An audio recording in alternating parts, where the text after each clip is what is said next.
In Formula 1, there's only a couple types of drivers. There's the driver who will forever be goated and insane at everything he does.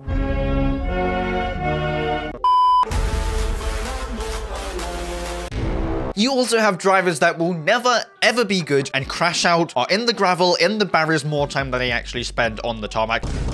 And they probably spend like 1 or 2 seasons in Formula 1 before eventually getting booted out for another rookie who is also probably going to do the same thing, just like Latifi, and now you got Logan Sargent. Not really an upgrade now, is it? And of course, there's always some drivers which shine in the past and may have kind of fallen off. So today, let's look at the current grid and determine which drivers have fallen from grace, because they used to be good, and now it seems like they're getting pummeled by their teammates and everyone else around them. Do you guys think any of these drivers will return to their former glory, if they ever had any glory? Let me know down in the comments, and whilst you're there, subscribe and like, please. Hope you enjoy the video, and don't not enjoy the video. Daniel Ricciardo, a long time ago in a galaxy far away, he was a feared opponent by literally anyone in any realm. Daniel Ricciardo on the top step of the podium. Feared by Hamilton, Vettel, Raikkonen, Bottas, maybe not Verstappen.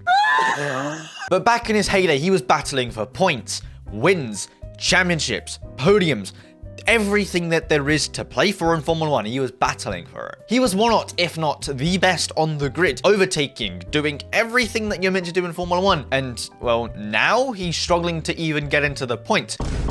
He has 0 points compared to his very, less experienced teammate in Yuki Tsunoda, who is 7. He's become allergic to qualifying in any decent positions, and even more allergic to finishing the race in the points. I mean, fair enough, in China, he did finish ahead of Yuki, but I think we're both forgetting that they both DNF'd, so...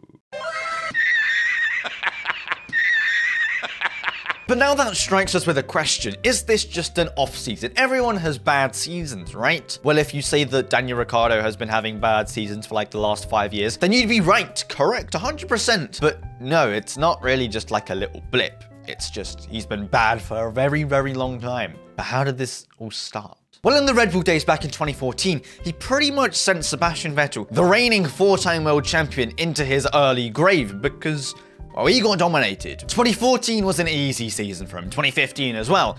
And then 2016 rocks around and things started to get just a tiny bit more difficult than they were back then.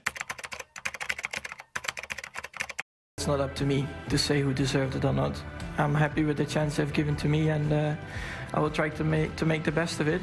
Not only did the problem child of Max Verstappen enter the chat, he also won his first ever race that he raced in with Red Bull, with Daniel Ricciardo being there for a couple seasons. Kind of embarrassing. And ever since then, things started to kind of plummet downhill. I mean, 2016 was a good season, 2017 was alright, 2018 was also quite good. Picking up wins here and there, kind of faking a championship battle here and there as well. Red Bull were never, good, so yeah. The team is no longer called Red Bull, it's now called the Max Verstappen team because the car was solely focused around him and everything else around the team. So we moved to Renault. That wasn't a good idea because Renault's Renault and they haven't been anywhere for the last 20 years. And now being rebranded to Alpine, it's good that he left because they are plumb last and will be because they are trash. They have literally combined a snail and a tractor, combined it into a Formula 1 car, sent it out on track, and that's what the car is. It is awful. And still this year, Daniel Ricciardo has still managed to be slower than that, which I guess just shows how bad he really is. He moved to McLaren and things started to get even worse. Now, he did win a race in Monza, but his famous words were, "To anyone who thought I left, I never did." And for anyone who thought I left, I never left. Well, that was very short-lived because by the end of the next season, he was booted out for his very poor performances. So he did leave. Again. Slapped up by a literal toddler in Lando Norris, that's embarrassing in itself, and then he spends a year on the side, or pretty much a year on the sidelines, because you got Nick de Vries, who absolutely griefed his own career in Formula 1. Daniel Ricciardo steps in. The only highlight for like the last 5 seasons is his win and him getting P7 in an AlphaTauri, or P6. In Mexico. What, I don't know. Returns at the start of the season this year, and things are meant to be good. You know, he's battling Yuki, a pretty inexperienced driver. Got Daniel Ricciardo, the 8-time race winner. Surely he can put him in his place. He has aspirations to get into the Red Bull seat. but currently he should have aspirations not to be booted out of RB, because Liam Lawson is lurking in the background waiting for Daniel Ricciardo to make one more mistake, because it's kind of shameless by the whole camera crew. Anytime Daniel Ricciardo makes a mistake on track, they always pan to Lawson, and the grin on his face is priceless, knowing that probably in his head he's thinking, that seat's going to be mine in like, what, 2 races if Daniel Ricciardo can't get out of Q1, score any points? The fact that Daniel Ricciardo has become uncomparable from Yuki Tsunoda, like, you can't even compare the two, is crazy. Yuki Tsunoda is not meant to be on Daniel Ricciardo's level. I don't see Yuki Tsunoda getting a podium. Heck, not even getting a win. And Daniel Ricciardo, he's done that 8 times and maybe sometimes frauded himself. Sometimes a slight championship battle, which never would have worked. The fall off is crazy, and is there any chance for him to ever get back into the Red Bull seat? Well, with his current performances, he's lucky to stay in the RB, but his championship hopes are probably over forever. NASCAR, IndyCar, that might be a better option for you, but with that said, wish you luck. Lewis Hamilton. I mean, no doubt about it, if you're good for so many seasons back to back to back to back to back, there is going to be a time where you will stop being good, right? Manchester United, they have fallen from grace. Manchester City, no surprise about it, they will be dethroned soon. And Bayern Munich, Harry Kane goes over to try to win a trophy because they've won the Bundesliga for like the last 10 years in a row. He goes over and they, well, I mean, same goes for Lewis Hamilton. He was elite for so many seasons. He had like a 50% win rate in championships. And, well, his stats say it all. 7 championships, 103 wins, 104 pole positions. No one's matching that unless you're Verstappen in like 5 years' time. Then you're probably doubled that or maybe even tripled. But if you think that Daniel Ricciardo was a feared opponent by anyone in any realm, then you haven't heard about Lewis Hamilton, because people were shaking with him next to them. Imagine winning back-to-back championships, and then a little Max Verstappen comes along and absolutely crushes your dreams in 2021. Not only is that going to give you some mad emotional damage, physical damage, brain damage, every damage you can think about, and that's what happened to Lewis Hamilton. Absolutely frauded out of his mind in 2021, and was that his fault? No, he could have been an 8-time world champion, but the FIA said differently. Controversy.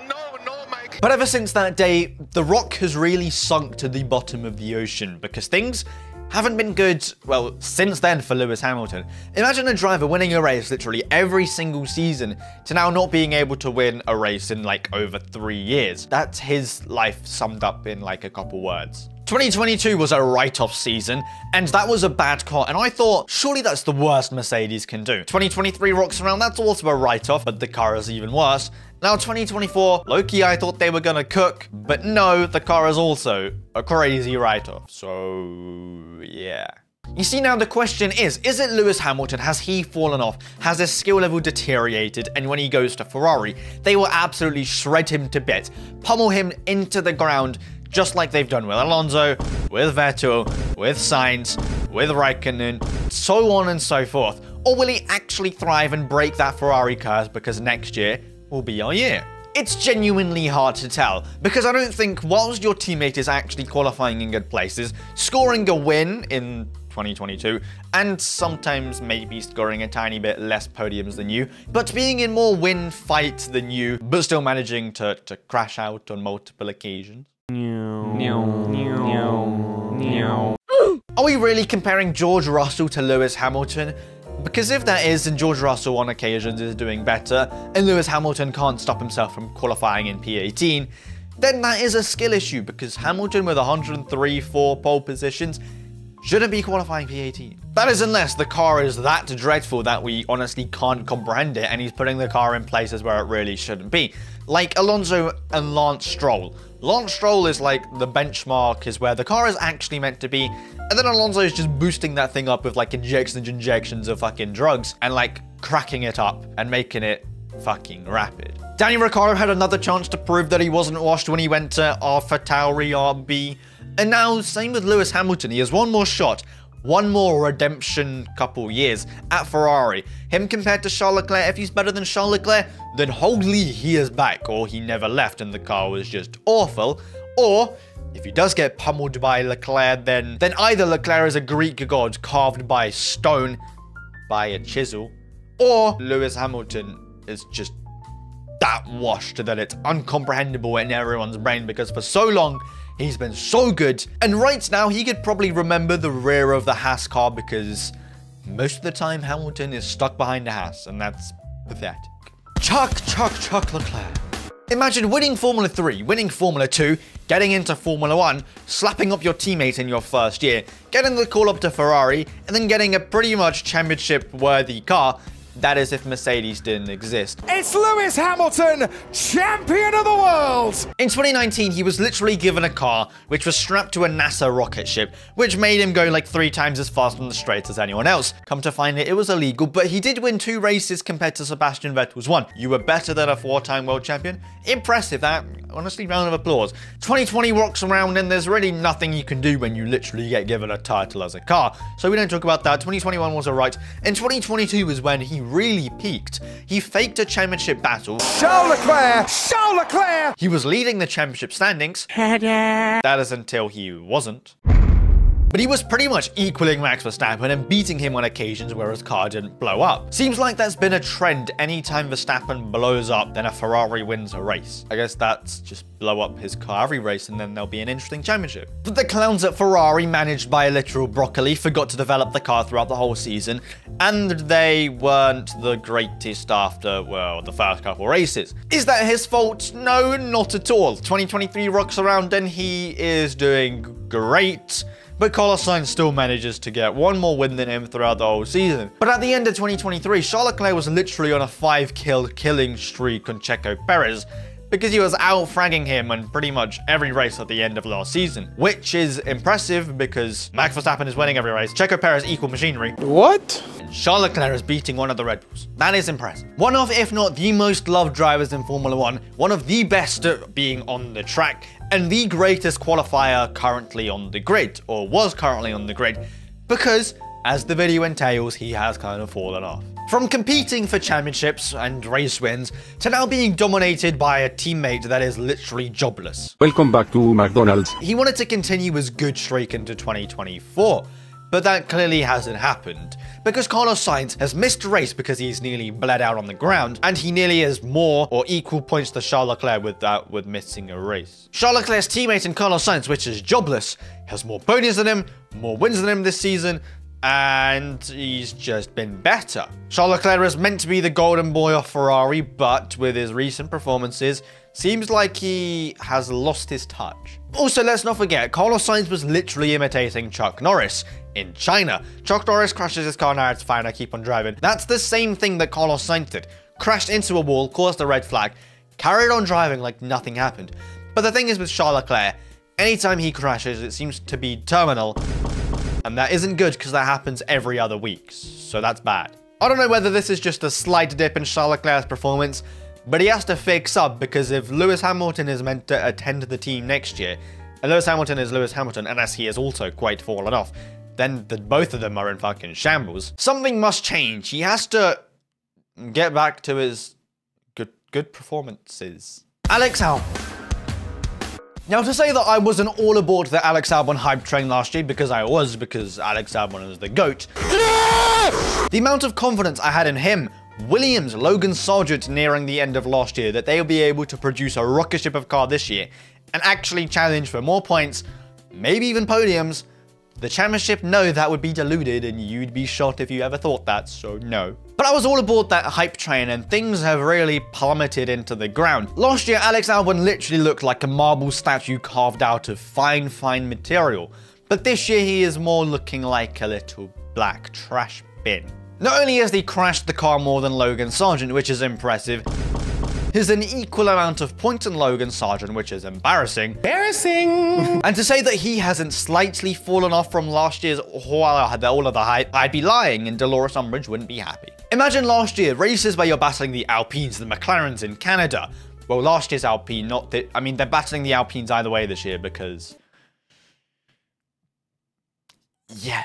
To now pretty much being plumb dead last it's a big fall off. Now, this might not be like an entire fall off for Alex Albon like he did have at the end of the Red Bull stint, which is kind of poor because he got dropped because he was getting pretty much slapped up by Max Verstappen. But the interesting thing is, is that he was kind of doing better than Checo Perez, but because the car's better now, Checo Perez looks like he's doing a good thing, but he really isn't. But yet again, we can't really compare him to his teammate because his teammate is literally a potato, and still he is doing better than his teammate. So is the car genuinely that bad, or has he just lost it from last year? Because last year at the start of the year, the car was also quite bad, but he still scrambled a point in Bahrain. Honestly, I'm not sure at this point. In the comments, let me know if you guys thought that I missed out anyone and put it down in the comments. Hope you liked the video. Like and subscribe. I'll shut down there. I don't know why you wouldn't, because help us on the journey, which will happen and everything will be sorted, hopefully by the end of the year. Smile. Anyway, have a safe and fantastic rest of your day, and don't die. Peace.